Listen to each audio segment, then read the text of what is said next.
如果你最近有開 Uber 或者平時出入都習慣叫車，一定有留意到香港政府終於對網約車大刀闊斧，正式推出咗規管框架，全港限定發放1萬張網約車車輛許可證，而且喺2026年8月22號開始，如果平台無牌經營或者安排無牌車接單，就屬於違法行為。呢個消息一出，全部網約車群組即刻炸開咗喎。大家最關心嘅問題嚟啦，呢1萬張牌照一落實，會唔會引發全港幾萬個網約車司機嘅失業潮？我哋平時叫車，車費會唔會隨時加價3成甚至5成？究竟個體戶司機有冇得優先拿牌？而一直被大家指住嚟罵嘅的士牌主，會唔會反而成為呢場轉型風暴入面嘅最大贏家？今日呢集我就同大家好好拆解呢個影響全港幾百萬人出行嘅重磅話題。我哋先嚟睇第一大焦點，網約車發牌到底會唔會爆發司機失業潮？要講清楚呢個問題，我哋先要睇睇香港現時嘅實際數據。喺政府宣布上限1萬張車牌之前，全港活躍喺各個平台嘅網約車司機估算至少有3萬至4萬人。呢度入面有全職開車養家嘅，亦有好多係放工之後開2-3個鐘賺下外快嘅兼職司機。現在政府直接將車輛許可證嘅上限設喺1萬張，呢個數字代表咩？代表市場上至少有超過6成甚至7成嘅現役車輛喺條例全面生效之後係完全冇辦法繼續合法上路嘅。呢度好多人會有個誤解，以為我只要考咗司機駕駛許可證我就能開車。但根據最新的道路交通網約車服務規例，政府實行嘅係非常嚴格嘅人車綁定兼3重規管，平台要領牌，司機要考證，車輛要拿許可證。而且司機必須係嗰架車嘅登記車主，或者獲得合法車主授權。最致命嘅係車輛本身嘅門檻。政府規定申請許可證嘅私家車，車齡必須喺12年以內，而且申請前1年內必須通過年檢，買足涵蓋網約車營運風險嘅第三者責任保險。光係呢個商業保險嘅費用，一年隨時就要幾萬港幣。對於嗰啲平時用自己駕10年車齡、舊車、放工、兼職、開幾個鐘嘅司機嚟講，要特登去換一部新啲嘅車，每年花幾萬塊買商業保險，再去考個的士同網約車綜合筆試，上埋職前課程，最後仲要同幾萬人爭那1萬個名額，呢個成本同風險實在太高。所以絕大部分兼職司機同埋車齡偏舊嘅全職司機，基本上係會被直接淘汰出場。咁樣算唔算失業潮？對全職靠開 Uber 養家嘅司機嚟講，如果搶唔到嗰1萬個配額，佢哋就真係面臨實時手停口停嘅危機。雖然政府將打擊非法取酬載客嘅刑罰大幅提高，被定罪最高可以被取消駕駛資格3年。但喺龐大嘅生計壓力之下，未來會唔會出現司機被逼轉入地下白牌車私下接單？呢個絕對係社會要面對嘅隱患。講完司機，再嚟睇下我哋呢班普通市民最關心嘅問題：港人叫車費用會唔會加價？會加幾多？答案幾乎係肯定嘅，加價係必然趨勢，甚至加價3成至5成都有可能。邏輯非常簡單，經濟學最基本嘅供求關係。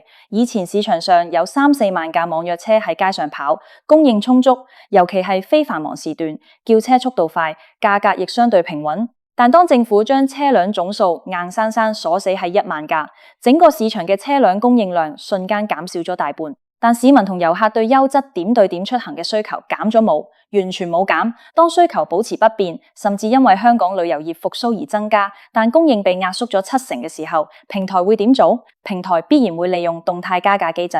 想象下喺下雨天、星期5晚或者中環、灣仔嘅上下班高峰期，以前可能等5分鐘就有車，現在全港只得1萬架合法網約車，加上一部分車可能喺新界或者休班。旺區嘅供求失衡會比以前嚴重幾倍，到時平台嘅動態加價倍率隨時會推到2倍甚至3倍，再加上平台同司機嘅合規成本大幅增加，平台每年要交120萬港幣嘅牌照費，要建立龐大嘅數據庫做盡職審查，要確保旗下每一部車、每一個司機都符合人車綁定要求。呢啲營運成本，平台最終必然會轉嫁落去乘客身上。未來叫一次網約車，由以前嘅幾十塊、100塊，變成動輒加價2成、3成甚至更多，大家要做好心理準備。網約車可能會由大眾化消費重新變回中高檔消費。咁聽到呢度，大家可能想問：網約車發牌限額1萬個，咁發牌會唔會優先考慮我哋現役嘅網約車司機呢？呢個係好多現役 Uber 司機最關心嘅一條生路。但非常遺憾，從現時政府公布嘅法例細節同發牌機制睇，政府係完全冇設立現役司機優先特赦或者直通車條款嘅。政府喺設計呢套牌照制度嘅時候，走嘅係全公開、標準化嘅審批流程。政府嘅考量好簡單，因為 Uber 等平台喺過去10幾年喺法律上一直處於灰色地帶，甚至被視為非法取酬。如果政府喺法例入面明文規定優先給予現役非法開車嘅司機，喺法律邏輯同公眾觀感上都好難講得通，甚至會面臨傳統的士業界嘅強烈司法覆核風險。所以現役司機想要拿牌，必須同所有人站在同一個起跑線競爭。第一，年滿21歲。持有私家車或輕型貨車正式駕照滿1年以上。第二，過去5年內冇嚴重交通違例記錄。第三，必須通過運輸署推出嘅的士及網約車綜合筆試。第四，完成指定嘅職前培訓課程。第五，你手頭上嘅車輛必須係12年車齡以內，並成功買到網約車專用嘅第三者責任險。最關鍵嘅一點係，雖然司機考到了駕駛許可證，但你仲要搶到個1萬張車輛許可證，有效期1年，每年要審核續期。運輸署喺審批車輛許可證嘅時候，固然會睇你嘅過往駕駛記錄同車輛狀況，但絕對冇任何保證說你開咗5年 Uber， 你就一定能拿到牌。呢個制度設計意味着現役司機必須自掏腰包去考卷、買保險、換新車，然後去賭自己能不能成為那1萬分之一。咁講到呢度，最精明嘅觀眾一定會問：網約車受限制，司機可能失業，乘客又要加價。咁呢場長達10幾年嘅交通界博弈入面，的士牌主會唔會成為最大贏家？呢個問題我們要分短期同長期兩個層面嚟睇，答案非常之精彩。喺短期內，的士牌主同車隊確實係贏家，甚至可以講係笑到最後。過去10幾年，的士牌價由最高峰嘅6、700萬港幣，一路跌到2、300萬。牌主們每日都喺度罵網約車搶生意、非法營運。